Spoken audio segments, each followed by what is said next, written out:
Dell earnings. Dell had quite a banger in their Q2 FY25 earnings. I alluded to a little bit of it, but they had an absolute banger in their data center group. ISG, which is the data center group, up 38%, but what was fire were the AI servers, up freaking 80%. Amazing. Storage was off by 5%. And you know what? Storage usually follows servers. In the call, they talked about how good the profitability was. I believe that storage being off was about non-Dell Technologies storage, maybe vast data. So they pull in the revenue for vast data, but it's at a lower margin compared to their own. And again, vast data is not a storage company, it's a software company, but they did need to likely pull in a third party for that. Maybe it wasn't vast data, maybe it was pure, probably pure, not vast data, but they're not giving those types of details. And the interesting point, too, the thing I really loved, and Jeff Clark just did a great job on bringing this out. And guys, I really recommend to go listen to a conference call. You need to go in and read the transcript or look at the conference call. But Jeff just did a masterwork of talking about what is going on here. ISG is targeting two AI server categories, tier two CSPs. These are not the non-hyperscalers, and then enterprises. You know, tier two is to be like XAI, right? We saw Michael Dell tweet about that installation, and we see that half that went to Dell and half that went to Supermicro. You have these GPU focused companies that again do GPU as a service. Dan, you've been talking a lot about these guys, but those are very much on the move. And then there's enterprises. You know, Jeff talked about okay, we got through experimentation and we're just going into POC. So not like these large installations of POCs. I was a little surprised by that. But that would also indicate kind of how HPE and their numbers not moving as much in enterprise AI. Big in HPC AI, but not so much in enterprise AI. Backlog 3.x billion, and the pipeline was multiples. Didn't give us a number, 4x, 5x, 3x, but multiples on top of that. So the pipeline looks strong, a good backlog, which is about twice as much as they did in the last quarter. Final comments, you know, I was a little surprised, a little bit surprised on CSG, the PC group, particularly with what we saw from HP and Lenovo, was off 4%. Huge consumer declines, around 22%, and commercial was flat. HP commercial was up. Not too certain what's going on there. There weren't a lot of insights on the call. There was a lot of discussion about the Win 10 to Win 11 transition in October 2025. They're optimistic about AI PCs, but can't figure out the market share. The numbers compared to HP and Lenovo. Yeah, you covered it well. First of all, you know, side note, but probably worthwhile. I think Dell got a real lift this quarter, and will more so into the future as some of these question marks rise around Supermicro. You know, we saw Hindenburg publish this short seller report. They were a bit of a Wall Street darling, and then they saw almost a 50% decline off their peaks. I think as people started to kind of piece together that there was a bit of a house of cards there. You know, the value add is going to be so important, and Dell is so much better equipped on the value add on these systems. Oh my gosh, Jeff talked about, you know, used terms I'd never heard about, but yeah, I wanted to all. Well, you know, like, and I said this, you know, when I was talking to some of the folks when we were getting briefed on everything, and I said, you know, look, I don't know that the market fully understands all the important contributions that Dell does to make AI optimized. Certainly. Yeah.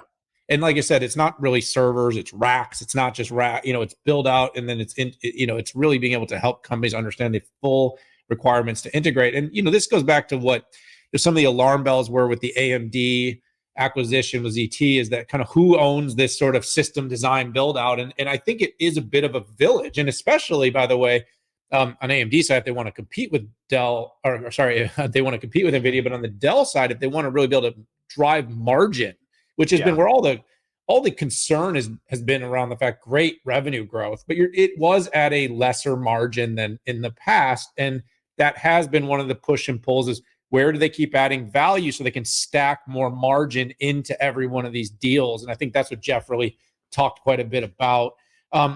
They're really well positioned, Pat, on these tier twos. Really, really well positioned. And I do think, Supermicro, this isn't going to be world ending, but I think there's going to be some hesitation that Dell could capitalize on immediately, as people are kind of wondering what they're up to over there.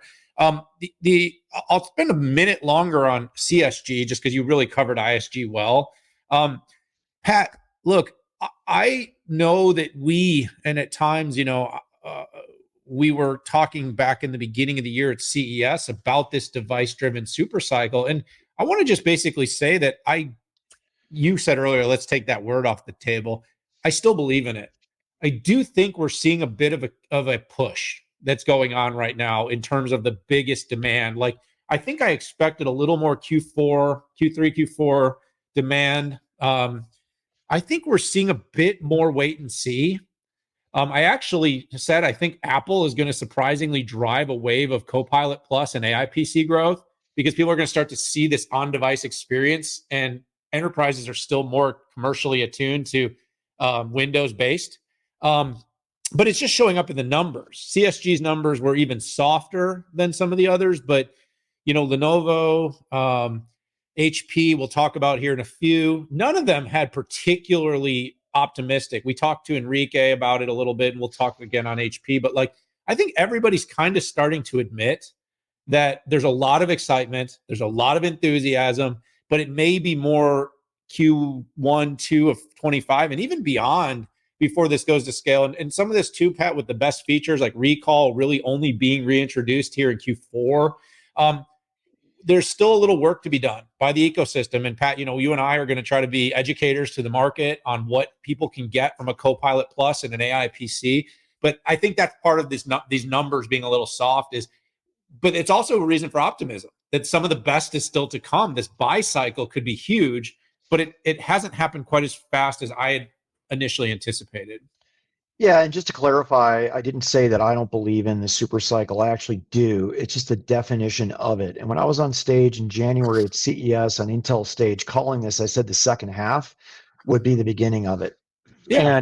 I do feel like recall not going, that was the sexiest feature out there. It's having an unlimited memory of everything, and it didn't get delivered, right? And I think that's an issue. Interestingly enough, Lunar Lake could be a real shot out there for volumes. And there's this rumored 8-core Qualcomm, right? That Cristiano, Qualcomm CEO, alluded to, right? The expansion of price points will absolutely make a difference. I think Enrique said 2025, 50%.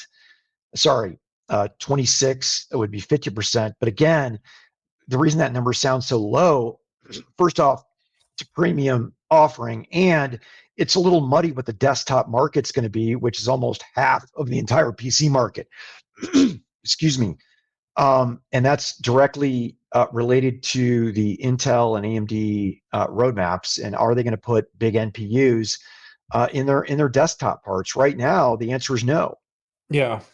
Yeah. And by the way, there's a massive sort of opportunity for each of the silicon providers to sort of differentiate, and each of the OEMs to differentiate in this category. Of course, there's some benefit to some to see more standardization. There's benefits to some for them to actually individualize these products a little bit, Pat. And I think we also heard something like a 7 to 9% increase in ASP tied to, I've heard different numbers, but that's a pretty good range of what I've heard. So you'll see revenue grow just because these devices are more expensive.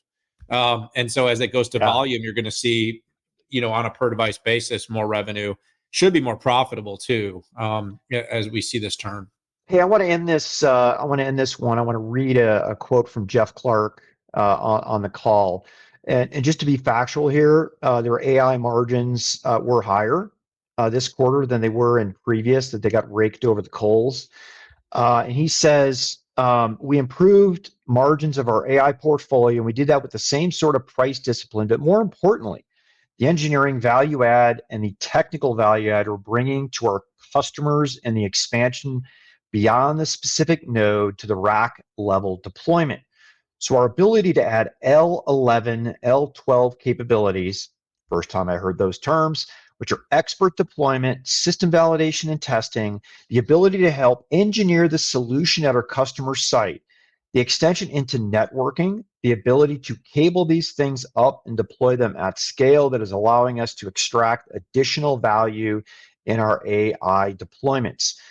We have talked about all of this on our previous shows, but the biggest reason that training runs do not complete is networking breaking down. And secondly, it comes down to, just to be brutally honest, GPUs flaming out.